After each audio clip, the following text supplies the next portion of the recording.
تو بجائے چور کے پیچھے بھاگنے قبرستان کی طرف کیوں بھاگ رہا ہے؟ یہ سن کر اس فقیر نے کہا میاں یہ چور جہاں مرضی آئے چلا جائے، آخر اس نے آنا تو قبر میں ہی، جب یہ قبر میں آئے گا تو میں اسے پکڑ لوں گا۔ کوئی بن گیا رونق پکھیاں دی، کوئی چھوڑ کے شیش محل چلیا، کوئی پلیا ناز تے نخریاں وچ، کوئی ریت گرم تے تھل چلیا، اور کوئی بھول گیا مقصد آمن دا، کوئی کر کے مقصد حل چلیا۔ اسے ہر کوئی یار مسافر ہے، کوئی اج چلیا تو کوئی کل چلیا۔ سیدنا عمر فاروق رضی اللہ تعالی عنہ کے پاس ایک خادم آیا کرتا تھا، وہ آ کے صرف اتنا کہتا یا حضرت موت کو کبھی نہ بھولنا، موت کو یاد رکھنا۔ سیدنا عمر فاروق اس کو وظیفہ دیا کرتے تھے، تنخواہ دیا کرتے تھے۔ وہ خادم روزانہ آ کے یہی کہتا، اس کی ڈیوٹی یہی تھی کہ روزانہ آ کے کہتا یا حضرت موت کو کبھی نہ بھولنا، موت کو یاد رکھنا۔ ایک دن حضرت کو کسی نے کہا یا امیر المومنین آپ کی داڑھی مبارک کا ایک سفید بال نکل آیا، ایک بال سفید ہو گیا۔ یہ خبر سنتے ہی آپ کانپ اٹھے۔ اسی شام کو یہی خادم موت کی خبر دینے آیا تو حضرت نے فرمایا میاں آج کے بعد مجھے موت کی خبر دینے تو نہ آنا۔ اس نے کہا حضرت مجھ سے کوئی گستاخی تو نہیں ہو گئی؟ آخر کیوں مجھے نوکری سے نکالا جا رہا ہے؟ آخر کیوں مجھے نوکری سے نکالا جا رہا ہے؟ یہ سن کر سیدنا عمر فاروق رضی اللہ تعالی عنہ کی آنکھیں چھم چھم برسنے لگ گئیں۔ آپ نے داڑھی مبارک پہ ہاتھ پھیرا، ایک سفید بال نکالا، سفید بال نکال کر بولے میاں اب تیرے آنے کی ضرورت نہیں ہے، اب تو مجھے یہی سفید بال بھی چین سے نہیں بیٹھنے دے گا، اب تو یہی سفید بال بھی مجھے موت کی خبر سناتا رہے گا، مجھے تڑپاتا رہے گا۔ امیر المومنین ہے، 24 لاکھ مربع میل کا شہنشاہ ہے، داڑھی کا ایک سفید بال جو نکل آیا ہے تو آپ نے موت کو قریب پایا ہے۔ ہماری تو ساری کی ساری داڑھی سفید ہو گئی۔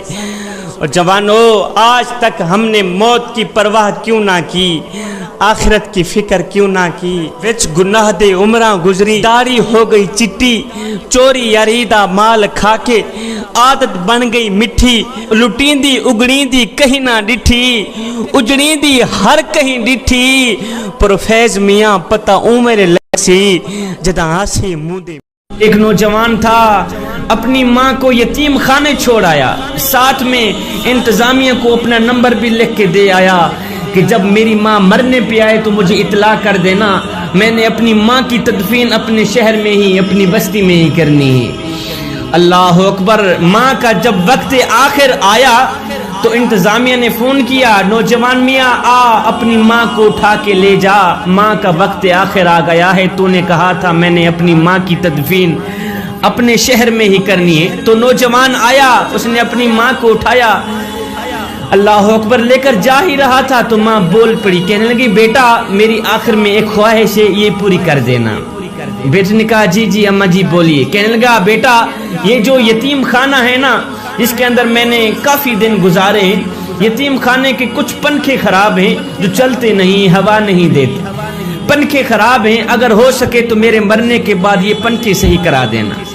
بیٹے نے کہا اماں جی تو مر رہی ہے، تیرا تو وقت آخر آ گیا ہے، اب میں پنکھے ٹھیک کرا بھی دوں تو تجھے کیا فائدہ ملے گا؟ ماں نے کہا بیٹا مجھے پنکھے اپنے لیے نہیں چاہیے، میں تو ڈرتی ہوں کہ کل جب تو بوڑھا ہوگا، تیری اولاد جوان ہوگی، تو کہیں ایسا نہ ہو کہ تیری اولاد تجھے اسی یتیم خانے میں آ کے چھوڑ جائے، شدت کی گرمی میں تو کمرے کے اندر پڑا رہے، اللہ اکبر گرمی میں سسکتا رہے۔ بیٹا مجھے قبر میں بھی نیند نہیں آئے گی کہ میرا لال گرمی میں سسک رہا ہے، پنکھے مجھے اپنے لیے نہیں چاہیے، مجھے تو تیرے لیے چاہیے۔ زندہ ماں سوکھی روٹی کے لیے ترستی رہی، ٹھنڈے پانی کے لیے ترستی رہی، آج جب مری ہے تو نمبردار بیٹے نے آرڈر دے دیا ہے کہ میری ماں کی کلخانی پر کم از کم 50 دیگیں پکنی چاہیے، اور نادان کاش کہ اپنی زندہ ماں کے منہ میں روٹی کا ٹکڑا ڈال دیتا، اپنی زندہ ماں کے منہ میں روٹی کا لقمہ ڈال دیتا،